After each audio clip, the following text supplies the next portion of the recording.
Mesdames, Messieurs, bonsoir et bienvenue. Les opposants au mariage pour tous, une nouvelle fois dans la rue ce soir, comme hier et comme prévu pour demain. Une radicalisation du mouvement. Dans certaines villes, on a noté des débordements, des actions parfois homophobes. En Indre-et-Loire, l'association Centre LGBTA en a recensé sur janvier et février-mars 3 fois plus que l'an passé, principalement des insultes dans la rue. 6 mois de prison avec sursis, plus 2 autres, toujours avec sursis pour Dominique Brock, le porte-parole des Cannabis Social Club. Le tribunal de Tours a rendu son délibéré cet après-midi. 126 plants de cannabis avaient été saisis chez ce défenseur de la dépénalisation du cannabis. Et puis opération portes ouvertes des fermes ce week-end. 7e édition de l'opération Bienvenue à la ferme. 118 structures vont vous accueillir en région centre ce dimanche. On ouvre ce journal avec le mouvement contre le mariage pour tous qui dérape dans certaines villes. À Lille, par exemple, c'est un bar de la communauté qui a été attaqué hier soir par des militants d'extrême droite qui profitent de la radicalisation du mouvement. La manif pour tous qui se mobilise tous les soirs en ce moment. Encore 250 personnes hier soir, place Jean Jaurès à Tours. Et puis il y a le discours qui, chez certains, provoque des relents d'homophobie. Conséquence en Indre-et-Loire, qui n'a, doit-on le rappeler, connu aucun débordement. L'association Centre LGBT a recensé 3 fois plus d'actes homophobes que l'an passé en ce début d'année. Brian Bock. Dans cet établissement gay-friendly de Tours, les violences homophobes de la veille à Bordeaux et à Lille sont au centre des conversations.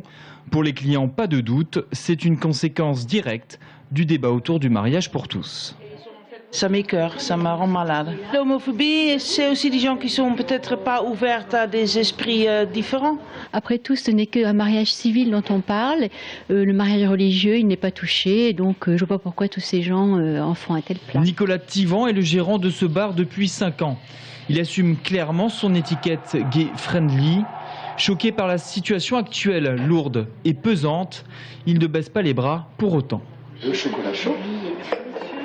Je trouve ça inquiétant qu'on s'attaque à un lieu qui est ouvert à tout le monde, qui est un lieu qui accueille absolument tout le monde. Mais c'est pas pour autant, voilà, c'est pas pour autant que moi je vais fermer la porte de mon bar. Depuis 3 mois et le débat concernant le mariage pour tous, l'association gay et lesbien de Touraine a constaté 3 fois plus d'actes homophobes. La plupart du temps, il s'agirait d'insultes. Il y a un climat qui est en train de se tendre petit à petit, un climat de tension, de haine aussi. De plus en plus de jeunes ont peur de sortir main dans la main en couple dans les rues. C'est des témoignages qu'on a de plus en plus régulièrement. On pensait effectivement que ça allait s'apaiser avec le passage au Sénat et en 2e lecture à l'Assemblée nationale. Malheureusement, ce n'est pas le cas et ça fait que s'aggraver. Le vote solennel sur le mariage pour tous aura lieu le 23 avril prochain à l'Assemblée nationale. D'ici là, les opposants annoncent un grand mouvement ce dimanche.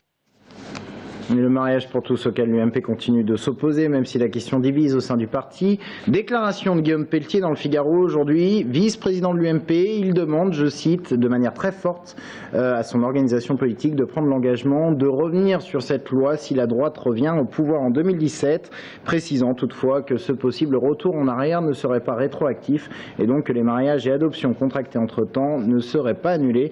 Voilà donc pour le souhait formulé par Guillaume Pelletier. Dans le reste de l'actualité, le délibéré rendu dans l'affaire Dominique Brock, le porte-parole des Cannabis Social Club. Ce jardinier de 44 ans a été condamné aujourd'hui à 6 mois de prison avec sursis et 2 000 € d'amende pour avoir détenu de nombreux plants de cannabis chez lui. Il a également écopé d'une condamnation de 2 mois de prison avec sursis pour refus de test ADN.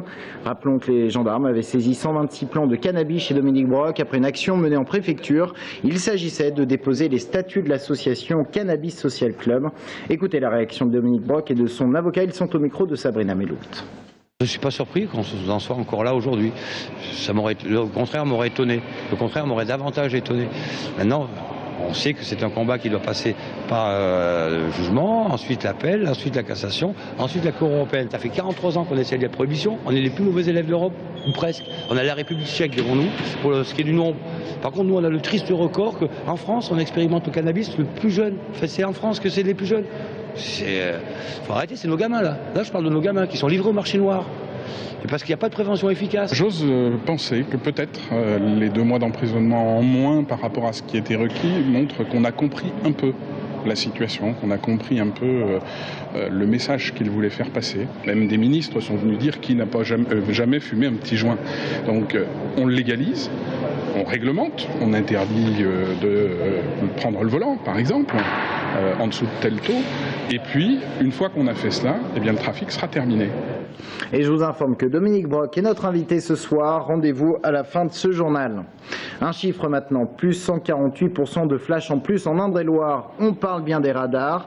Les chiffres ont explosé en 2012. On est passé de plus de 120 000 infractions sur la vitesse en 2011 à plus de 300 000 en 2012. Conséquence selon la préfecture de l'installation de nouveaux radars et de l'abaissement de la vitesse sur l'A10 à 90 km/h dans la traversée de l'agglomération Tourangelle.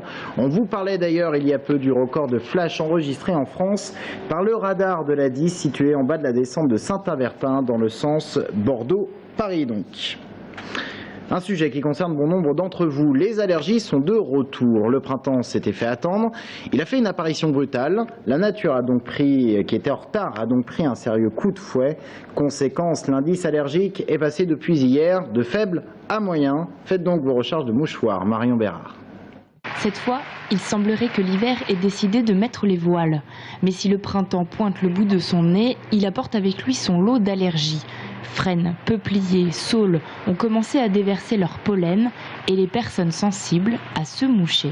Ça explose d'un coup et donc la nature aussi explose d'un coup et nous allons voir les allergies arriver en même temps. La météo clémente des prochains jours devrait accélérer la pollinisation des plantes. Si la situation n'est pas encore catastrophique, mieux vaut prévenir que guérir. Ceux qui ont des allergies connues, je leur préconise de prendre rendez-vous en avance avec leur médecin afin de pouvoir renouveler leur traitement anti-allergie. Pour ceux qui n'en ont jamais eu et pour qui ça serait la première fois cette année, dans ces cas-là, ça peut être traité en pharmacie, pris en charge en pharmacie pour une première fois. Et si malgré le traitement ça ne suffit pas, eh bien ce sera aussi le médecin. Redoutés par les allergiques, les pollens de bouleau devraient arriver en Touraine en milieu de semaine prochaine. C'est là qu'un pic d'allergie est à craindre. Le foot est un déplacement du Tour FC demain, vendredi soir à Guignon, en Saône-et-Loire, pour affronter le Gazélec d'Ajaccio. Dans le cadre de la 33e journée de Ligue 2, le Tour FC, qui après sa belle victoire contre Guingamp vendredi dernier, a assuré son maintien. Ce n'est pas le cas d'Ajaccio qui va être rétrogradé. Bon dernier du championnat, ils sont en plus interdits de stade pendant 5 matchs. Écoutez les joueurs du Tour FC, ils sont au micro de Bastien Mathieu. C'est un match extérieur pour les deux équipes. Mais après, on l'a abordé comme tous les autres matchs. On va jouer pour gagner. On sait qu'Ajaccio, ils sont pas bien. Et ça fait peut-être 8 matchs, je crois qu'ils n'ont pas gagné. Donc on va y aller pour gagner et prendre du plaisir aussi à jouer au foot. Bien sûr, c'est le discours attendu. Mais sincèrement, moi, en tant que footballeur passionné, passer 6 matchs à m'emmerder sur le terrain, en étant gentil, j'ai pas envie que ça se passe comme ça. Moi, depuis que je suis gamin, j'ai envie de jouer au foot, m'amuser. Voilà, c'est ce que j'ai envie de faire jusqu'à la fin de saison, que ce soit à l'entraînement ou au match. Donc voilà, il faut mettre tous les atouts de côté pour que ça se passe tranquillement, quoi.